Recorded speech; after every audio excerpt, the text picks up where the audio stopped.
Assalamualaikum warahmatullahi wabarakatuh.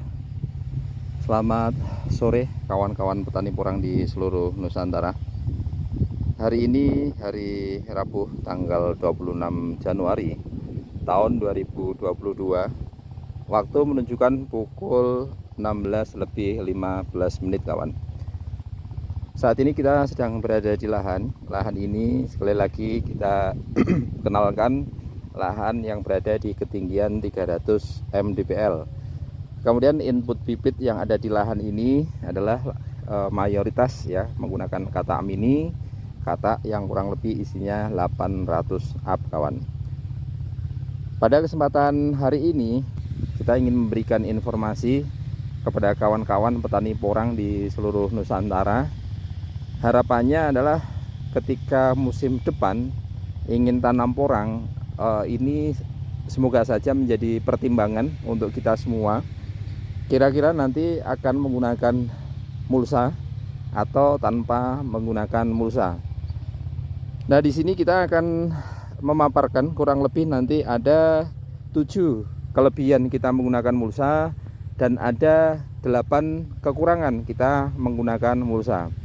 Nah, kekurangannya apa saja kawan? Nanti akan kita tunjukkan kepada kawan-kawan semua.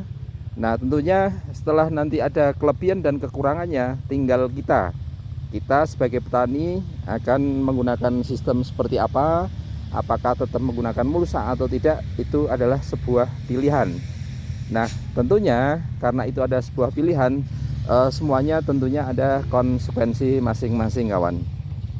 Ya, yang pertama kita akan menunjukkan kelebihannya dulu kawan. Kelebihan yang pertama adalah satu, nah, kalau kita melihat saluran air ke sana, ini kanan kirinya masih tampak rapi kawan. Kemudian dari kedalaman saluran air pun bisa dikatakan dari awal kita tanam sampai sekarang masih oke-oke saja. Artinya kalau kita menggunakan plastik mulsa, gulutan itu masih akan nampak rapi dari awal sampai nanti akhir, tidak terjadi erosi kawan. Sehingga yang terjadi tentunya bahwa bedengan atau gulutan itu masih utuh ya, kita tidak perlu mendangir, tidak ada biaya yang dikeluarkan untuk mendangir atau untuk meninggikan saluran air atau untuk meninggikan gulutannya kawan. Kemudian untuk kelebihan yang kedua, ketika tidak terjadi hujan, otomatis kelembapan dari media tanam ini akan tetap terjaga kawan ya. Ini kita tunjukkan ya, itu ada sisa-sisa pupuk Ponska yang baru tadi pagi kita inputkan di lahan ini. Nah, kita pemukannya seperti itu kawan, kita letakkan di sampingnya. Nah, ketika kita menggunakan mulsa, otomatis kelebihannya adalah tadi untuk media tanam tetap terjaga ya, tetap terjaga. Karena apa? Karena sengatan sinar matahari tidak sampai masuk ke area tanah kawan, tertutupi oleh mulsa plastik. Kemudian kelebihan yang ketiga ini adalah pertumbuhan gulma sedikit terkendali. Syaratnya kalau kita ingin gulmanya tidak begitu banyak adalah yang pertama, tidak menanam sistem rapat semacam ini. Kalau kita tanamnya sistem rapat seperti ini, yang terjadi adalah karena lubang-lubangnya itu terlalu banyak, jaraknya terlalu pendek ya, gulma tetap masih tumbuh kawan. Tapi kalau kita tanamnya dengan jarak yang agak longgar, otomatis media tanam atau tanahnya itu sedikit banyak tertutupi oleh mulsa plastik, sehingga pertumbuhan gulma itu hanya pada lingkar tanamnya saja. Kemudian kelebihan yang keempat yaitu jarak tanamnya kawan. Jarak tanamnya antara tanaman satu dengan tanaman yang lainnya ini bisa dikatakan pas ya. Kalau kita menggunakan jarak 15 ya berarti ketemunya 15. Kalau kita menggunakan jarak 10 ya ketemunya 10.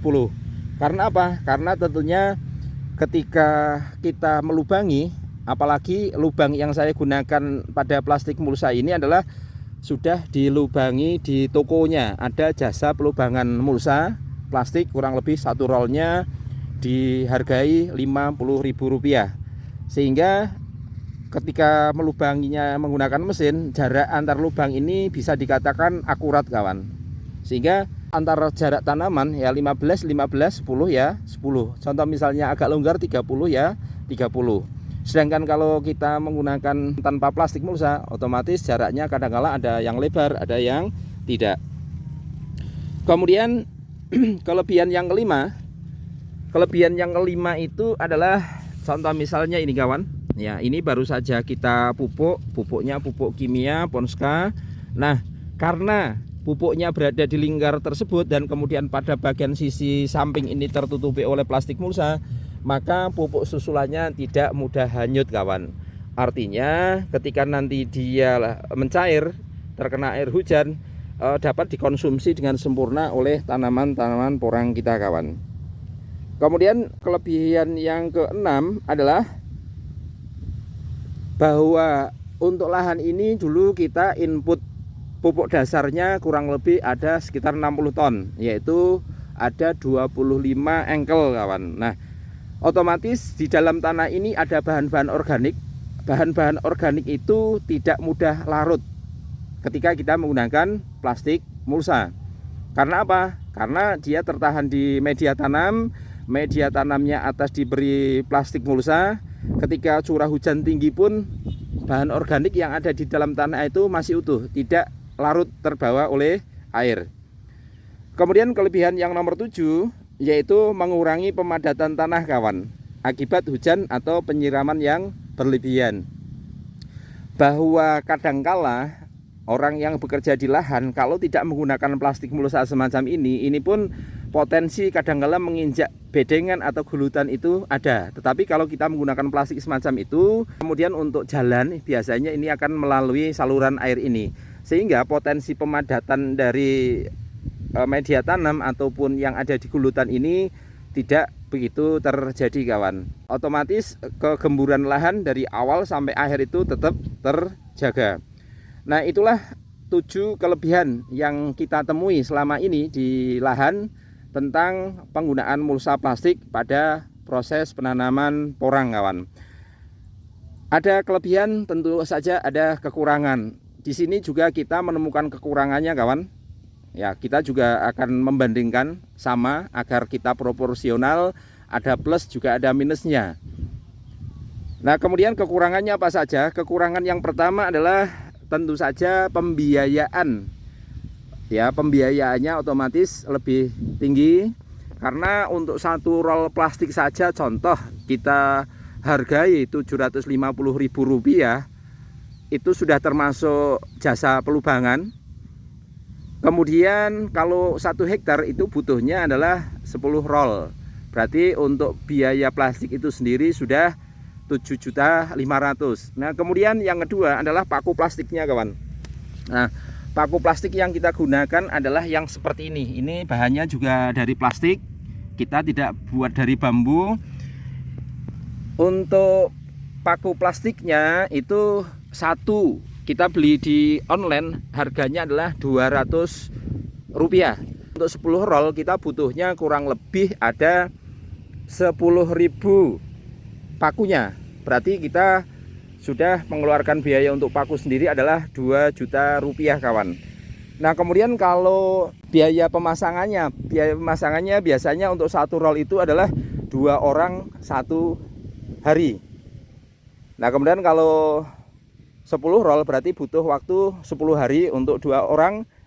Taruhlah kalau 2 orang itu HOK-nya adalah 150.000 saja, berarti sudah butuh 1,5 juta.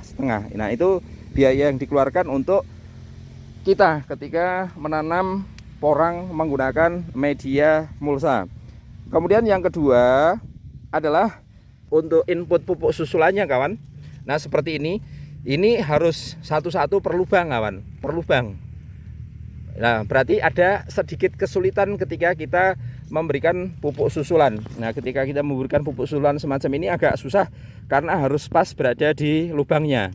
Sedangkan kalau kita menggunakan tanpa plastik, berarti hanya taruh di manapun itu oke-oke saja, karena perakaran itu akan merajalela kemana-mana. Kemudian kekurangan yang ketiga adalah beberapa tanaman itu tertahan kawan, ya, tertahan di bawah plastik mulsa. Contoh misalnya tadi di mana ada, ya, ini awalnya tertahan oleh plastik mulsa. Nah, artinya harus kita longgarkan semacam ini. Itu adalah kekurangan yang ketiga. Kemudian kekurangan yang keempat, ketika contoh misalnya kita itu tanamnya menggunakan jarak normal dan targetnya di sini adalah untuk dipanen 2 musim. Nah, sedangkan kita biasanya untuk musim kedua ketika tunas itu sudah mulai muncul, kita akan memberikan pupuk susulan atau pupuk dasar yang kedua pada musim kedua. Kalau kita menggunakan plastik mulsa, otomatis pupuk organik sejenis kohe itu susah untuk diinputkan ke lahan karena tertutupi oleh media plastik. Itu adalah kekurangan yang keempat. Nah, sedangkan kekurangan yang kelima adalah setelah tanaman dorman susah untuk ditanami jagung atau tanaman yang lainnya. Nah, contoh misalnya ini kawan, nanti pada bulan Mei ini tanaman contoh misalnya sudah mulai roboh, ya. Lah, sedangkan untuk panennya kadangkala kita seringkalinya adalah di bulan Juli ataupun Agustus. Otomatis masih ada durasi waktu yaitu Juni, Juli dan Agustus, 3 bulan. Kalau kita ingin memanfaatkan lahan ini untuk ditanami tanaman yang lainnya agak susah karena media-media tanam ini tertutupi oleh plastik. Sedangkan yang lubangnya melingkar tersebut bawahnya ada umbi porangnya. Jadi tidak bisa kita tanami tanaman lain yang berusia pendek seperti jagung ataupun kacang brol, itu tidak bisa. Kemudian kelemahan yang keenam adalah kita tahu bahwa yang namanya plastik itu susah diurai, sehingga ketika nanti kita selesai melakukan proses penanaman dan plastik-plastik ini dibongkar, maka plastik itu susah terurai oleh alam kawan.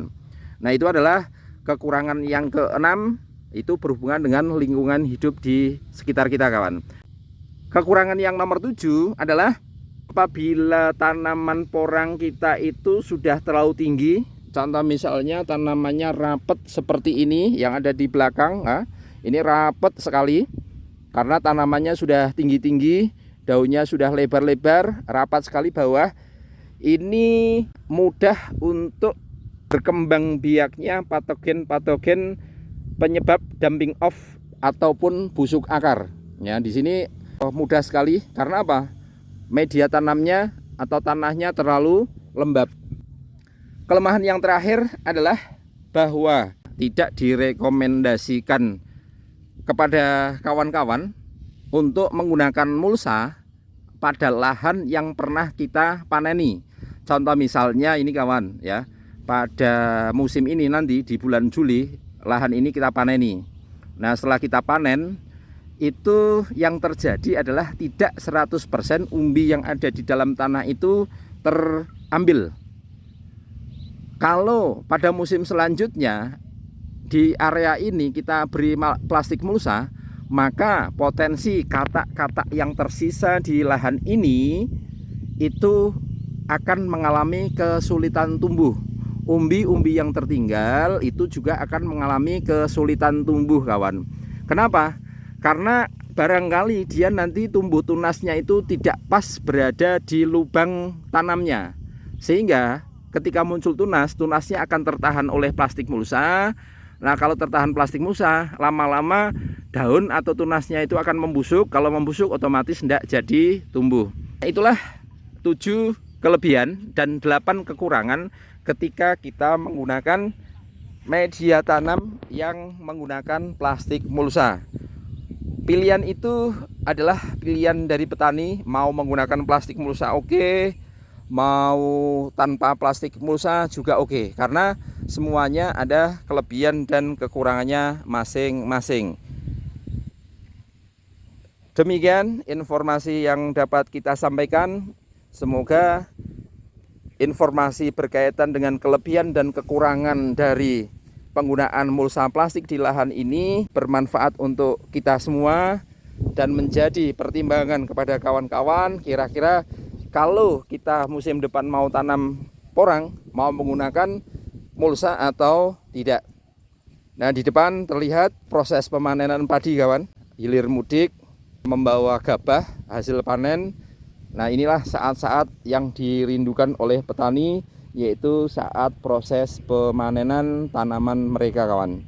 Semoga hasil panennya bagus, mendapatkan hasil yang baik, sehingga tentunya ada istilahnya keuntungan yang didapat dari petani. Karena ketika petani sejahtera, insya Allah negara akan dikdaya. Demikian dulu informasi yang dapat kita sampaikan, kawan.